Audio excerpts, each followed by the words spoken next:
Hello friends, welcome to Sanjay classes. आज हम लोग देखेंगे, कल जैसा हमने इलेक्ट्रिसिटी के अंतर्गत करंट इलेक्ट्रिसिटी में हम लोग ने रेजिस्टेंस के बारे में देखा था। आज हम लोग इलेक्ट्रिक पावर के बारे में देखेंगे, पावर के बारे में देखेंगे। और अगर अभी तक के आपने चैनल को सब्सक्राइब नहीं किया तो सब्सक्राइब कर लें, लाइक करें, शेयर करें, ताकि आपको वीडियो हमेशा मिलता रहे। चलिए शुरू करते हैं। जनरली पावर बराबर क्या होता है आप लोग जानते होंगे। Power is equal to work upon time, work done upon time होता है। वर्क डन होता है Q into V divided by T, और Q बराबर I इंटू टी होता है। अगर इसको हम पुट करते हैं तो होता है Q के बदले पुट कर देते हैं I T into V divided by T, cut गया वर्क डन। पावर जो वाटेज होता है, पावर बराबर होता है V इंटू आई। ये नॉर्मल केसेस है, ये इसका बेसिक चीज है कि पावर बराबर क्या होता है, तो वोल्टेज इंटू करंट। ये आप लोग जानते होंगे। इससे भी इंपॉर्टेंट चीज है जो आपको समझने की जरूरत है कि ये साधारण भाषा में होता है, इलेक्ट्रिसिटी में नहीं। इलेक्ट्रिसिटी में रियल में V इक्वल W जो पावर होता है, पावर बराबर V into I cos theta होता है। Where theta is the angle between voltage and current with lagging और लीडिंग। लैगिंग और लीडिंग, एक बात आप समझिए, दोनों के बीच में एक फेज में नहीं चलता है, दोनों के बीच में फेज डिफरेंसेस होते हैं। सामान्य तौर पर एक होता है, अगर फेज डिफरेंस होता है तो वो थीटा एंगल से होता है, और थीटा एंगल से होता है तो थीटा यहाँ पर एंगल ऑफ लीडिंग और लैगिंग, लीडिंग और लैगिंग, ये फुल फॉर्म होता है। हम लोग सिर्फ VI पढ़ते हैं, लेकिन रियल में ये कहाँ कहाँ इस्तेमाल होता है, इस बात को आप समझिए। थ्री फेज जितने भी इक्विपमेंट होते हैं जो थ्री फेज से चलते हैं, वहाँ पर आपस में RB/Y में फेज डिफरेंस ऑटोमेटिक मौजूद होता है। इसलिए थ्री फेज मोटर कोई भी हो वो सेल्फ स्टार्टेड होता है। लेकिन सिंगल फेज मोटर जैसे फैन हो गया, सबमर्सिबल हो गया, जो घर में इस्तेमाल करते हैं, ये सब नहीं होता है, ये सब सेल्फ स्टार्टेड नहीं होता है, क्योंकि इसके बीच में वोल्टेज और करंट के बीच में फेज डिफरेंस नहीं होते हैं। तो फेज डिफरेंस बनाने के लिए हम लोग कंडेंसर का इस्तेमाल करते हैं, और कंडेंसर से हम लोग वोल्टेज और करंट के बीच में लीडिंग या लैगिंग करके हम लोग उसको क्या करते हैं, फेज डिफरेंसेस पैदा करते हैं, तो सेल्फ स्टार्टेड होता है। इसलिए देखिएगा, फैन हो चाहे सबमर्सिबल, बिना कंडेंसर का वो सेल्फ स्टार्टेड नहीं है। इसलिए कंडेंसर लगाते हैं। जैसे सबमर्सिबल रहता है तो जो स्टार्टर होता है उसमें कंडेंसर लगा होता है, फैन होते हैं उसमें कंडेंसर लगे होते हैं। तो ये होता है एंगल ऑफ लीडिंग और लैगिंग। लेकिन सामान्य तौर के भाषा में हम लोग पावर जो होता है W, जिसको हम लोग वाट में मापते हैं, वो V इंटू आई होता है। V इंटू आई को तीन फॉर्म में लिख सकते हैं। V बराबर अगर IR करें तो IR इंटू आई बराबर I स्क्वायर R, या फिर I के बदले अगर V इंटू आई बराबर V बाई R अगर पुट करते हैं तो V स्क्वायर बाई R होता है। ये बहुत इंपॉर्टेंट चीज है, यहाँ पर समझिए। ये तीनों फॉर्म को हमेशा से दिमाग में रखना है, क्योंकि कभी भी सवाल पूछा जाता है। जैसे एक सिंपल सा सवाल आपको बताते हैं।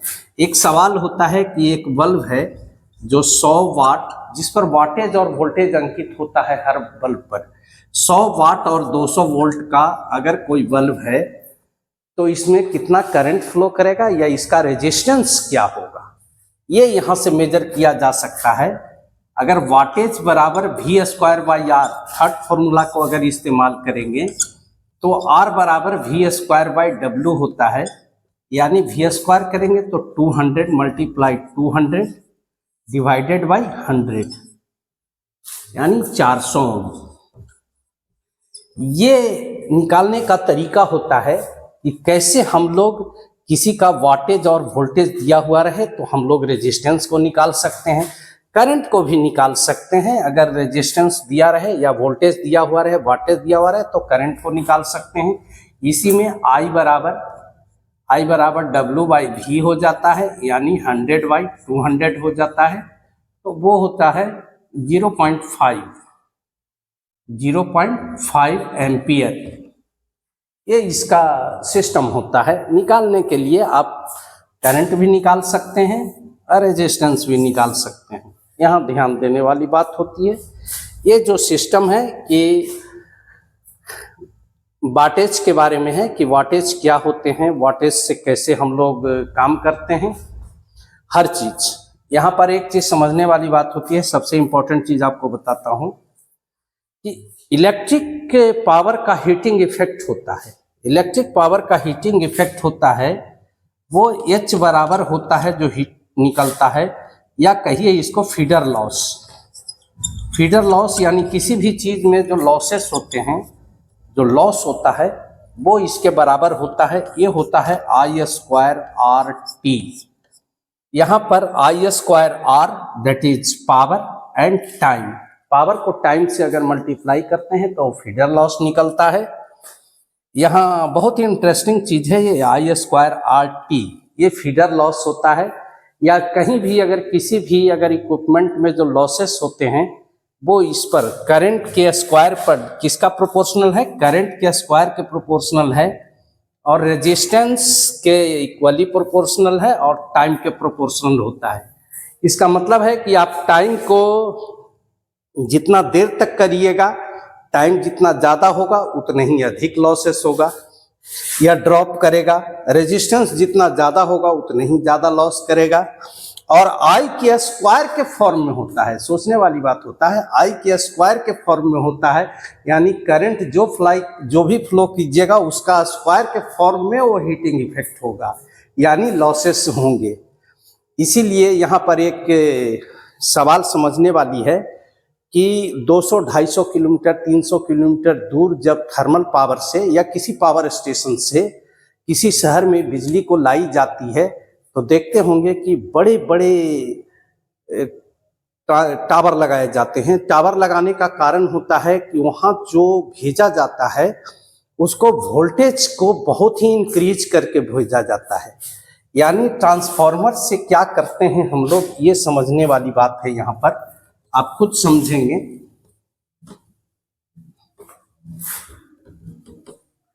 आप खुद समझिए कि ट्रांसफार्मर से क्या करते हैं। अगर हमने 200 वोल्ट के रूप में अगर किसी को भेज रहे हैं तो वाटेज फिक्स्ड है। मान लेते हैं कि 100 वाट की अगर बिजली उत्पन्न करते हैं, 200 वोल्ट के फॉर्म में अगर भेज रहे हैं तो I का मान जो होगा वो W/V होगा, यानी 0.5 होगा, 0.5 एम्पियर होगा।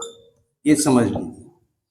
अब इसको हम लोग क्या करते हैं, चूंकि वाटेज हमारा 100 वाट फिक्स्ड है और 100 वाट को इसको स्टेप अप कर देते हैं। स्टेप अप करने का मतलब होता है कि ट्रांसफार्मर से वोल्टेज को बढ़ा देते हैं और 200 का 1000 या 1 लाख कर देते हैं। 1 लाख वोल्टेज 1,33,000 के रूप में लाते हैं। उस तरह से 1,33,000 वोल्टेज के फॉर्म में अगर कर देते हैं तो यहाँ पर हमारा I का जो मान होगा वो 100 डिवाइडेड बाई 1 लाख हो जाएगा। अगर ऐसा केस आता है तो 1/1000 यानी 0.001 एम्पियर। आप इमेजिन कर सकते हैं कि कहाँ चला गया। इसको भी जब I²RT के फॉर्म में हम लोग लाते हैं तो I का स्क्वायर हो जाता है, यानी तब यहाँ पर हमारा 0.001 मल्टीप्लाई 0.001 यानी 0.00001 एम्पियर। आप समझ सकते हैं कि ये क्या इफेक्ट डालता होगा। इसीलिए हाई ट्रांसमिशन लाइन जितने भी होते हैं वो हाई वोल्टेज करके लाया जाता है और वोल्टेज को जो होता है बहुत अप कर देते हैं ताकि करंट हमारा मिनिमम हो जाए। जितना भी करंट 1 से कम होगा तो उसका स्क्वायर और भी कम हो जाएगा। तो इस फॉर्म में लाते हैं ताकि हमारा फीडर लॉस जो है दूर से आने में न हो।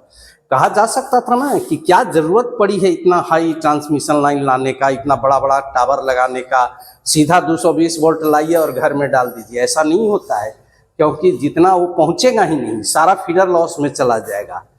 तो इसमें हम लोग क्या करते हैं कि हाई वोल्टेज करके करंट को मिनिमम करके लाते हैं, 1 से नीचे करके लाते हैं, ताकि उसका स्क्वायर के फॉर्म में जो फीडर लॉस हो रहा है वो हमारा कम हो। इससे क्या होगा कि इसीलिए देखते होंगे कि पहले 1,33,000 आता है, 11,000 हमारे घर के पास ट्रांसफार्मर तक आता है, और तब उसके 440 या 220 करके घरों में सप्लाई की जाती है। इसका यही रीजन होता है। ये हमारा फीडर लॉस है, ये बहुत ही इंपॉर्टेंट चीज होता है फीडर लॉस के बारे में। चलिए यहाँ पर एक चीज और हम लोग देखने जा रहे हैं। ये तो हमने फीडर लॉस के बारे में देखा। अब जो सबसे इंपॉर्टेंट चीज बताने जा रहे हैं कि घरों में जो बिजली खपत होती है वो भी पावर के फॉर्म में होता है, और ये पैरेलल में कनेक्शन होता है, और 1 kWh यानी 1 किलोवाट आवर बराबर 1 यूनिट के बराबर होता है। यानी हमारे यहाँ यूनिट में जो खपत होती है वो 1 किलोवाट आवर के फॉर्म में होती है, यानी किलोवाट में पावर होता है, और एच हमारा टाइम होता है, घंटा का टाइम होता है, यानी ये हमारा आवर्स का टाइम होता है। यानी सोचिए, अगर 100 वाट का आप 10 बल्ब अगर 2 घंटे तक के आप जलाते हैं, 100 वाट का बल्ब 10 बल्ब अगर 2 घंटे तक जलाते हैं, तो ये टोटल 2000 वाट आवर होता है, जो 2 kWh के बराबर होगा। यानी ये हमारा 2 यूनिट के बराबर होता है, 2 यूनिट के बराबर होता है। इस तरह से हम लोग किलोवाट आवर को निकालते हैं। ये हमारे लिए बहुत ही इंपॉर्टेंट चीज होती है, किलोवाट आवर। अब समझिए ये बात को कि जितने भी इलेक्ट्रिकल इक्विपमेंट लगे होते हैं उसके बारे में हम लोग जानते हैं कि सब घर में सारे इक्विपमेंट पैरेलल कंडीशन में लगे होते हैं, ताकि वोल्टेज सब जगह बराबर मिले, वोल्टेज ड्रॉप न हो। करंट का डिस्ट्रीब्यूशन हो जाता है, इसमें करंट का डिस्ट्रीब्यूशन हो जाता है। 2 चीजें नापने के लिए जो हम लोग प्रयोग करते हैं सर्किट में, वोल्ट मीटर और आममीटर।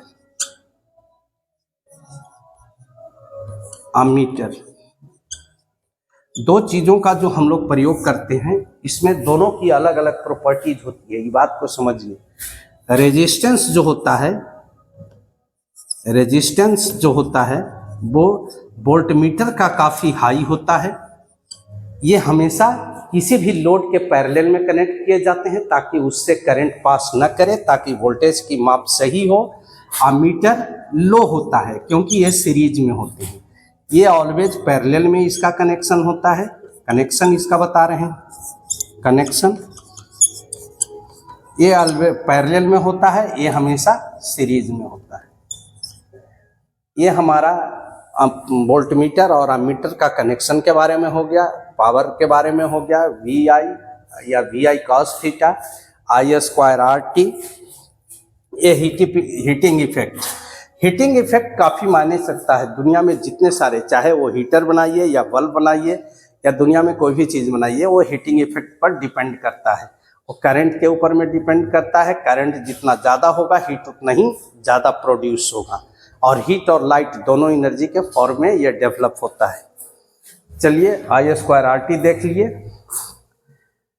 बल्ब के रेटिंग के बारे में भी देख लिए हम लोग। बल्ब किस तरह से, ये सवाल अक्सर पूछा जाता है। अगर कोई बल्ब है तो यहाँ एक चीज समझने वाली बात होती है। रेजिस्टेंस के बारे में थोड़ा सा एक एग्जाम्पल से आपको हम समझाते हैं। इस एग्जाम्पल से समझिए।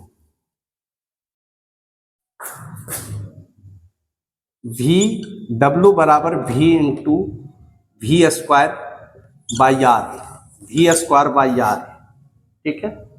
R बराबर V² बाई W, यानी वोल्टेज।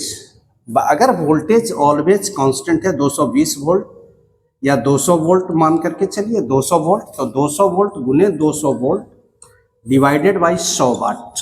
अगर 100 वाट का बल्ब है, अगर बल्ब 60 वाट का हो, वाटेज जो यहाँ पर है वो डिनोमिनेटर है, तो डिनोमिनेटर के फॉर्म में होता है, जितने ही कम करिएगा, यही अगर 60 वाट का बल्ब होगा तो 200 गुने 200 डिवाइडेड बाई 60, इसका मान ज़्यादा हो जाएगा, इसका मान ज़्यादा हो जाएगा। और कम कर देते हैं 200 गुने 200, अगर वोल्टेज फिक्स्ड है, वाटेज जो है वो 30 वाट का कर देते हैं या 25 वाट का कर देते हैं, 30 वाट का बल्ब अगर लेते हैं। ये डिनोमिनेटर जितना कम हो रहा है ये ग्रेटर होते चला जा रहा है, ये ग्रेटर होते चला जा रहा है, रेजिस्टेंस हमारा ग्रेटर होते चला जा रहा है। इसका मतलब समझ रहे हैं, higher the wattage lower the resistance, lower the wattage higher the resistance, ये इसका सबसे इंपॉर्टेंट थीम है। इसलिए 100 वाट का जो रेजिस्टेंस होगा उससे रेजिस्टेंस 60 वाट का ज़्यादा होगा, उससे कम अगर 20 वाट का करते हैं, 10 वाट का करते हैं तो और भी ज़्यादा होगा, यानी higher the wattage lower the resistance, lower the wattage higher the resistance, ये इसका सबसे इम्पॉर्टेंट थीम है। और हीटिंग इफेक्ट को हमेशा याद रखिएगा, I² के फॉर्म में होता है, यानी टाइम पर भी डिपेंड करता है, जितना ज़्यादा देर तक के चलेगा उतना ही ज़्यादा लॉसेस होंगे या उतना ही ज़्यादा वो हीट प्रोड्यूस करेगा।